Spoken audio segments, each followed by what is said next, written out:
Commercial tax scam లో కీలక పరిణామం చోటు చేసుకుంది. Commercial tax input subsidy scam విచారణను సిఐడికి బదిలీ చేసింది తెలంగాణ సర్కార్. కేసును సిఐడికి బదిలీ చేస్తూ ఉత్తర్వులు జారీ చేశారు డీజీపీ జితేందర్. మాజీ సీఎస్ సోమేష్ కుమార్ తో పాటు పలువురు కమర్షియల్ ట్యాక్స్ అధికారులపై కేసు నమోదు చేశారు. 75 కంపెనీలకు 1400 కోట్ల రూపాయలు ఇన్పుట్ సబ్సిడీ ఇస్తూ అక్రమాలు చేసినట్టుగా గుర్తించారు. కమర్షియల్ ట్యాక్స్ స్కామ్ లో 5గురిపై కేసు నమోదు చేశారు సిసిఎస్ పోలీసులు. ఇప్పటికే మాజీ సీఎస్ సోమేష్ కుమార్ వ్యవహారంపై ఆధారాలు సేకరించారు.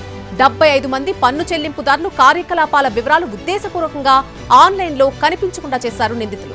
పన్ను ఎగవేతకు నిందితులు సహకరించినట్టుగా గుర్తించారు పోలీసులు. కమర్షియల్ ట్యాక్స్, ఐఐటీ హైదరాబాద్ మధ్య జరిగే లావాదేవీలను సైతం పక్కదారి పట్టించినట్టుగా దర్యాప్తులో తేలింది.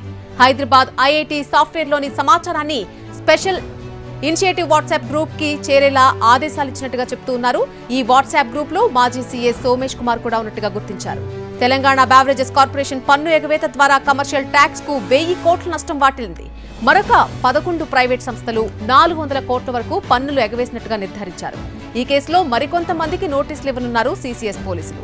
అసెంబ్లీలో చర్చ తర్వాత అరెస్టులు జరిగే అవకాశం ఉన్నట్టు కనిపిస్తోంది.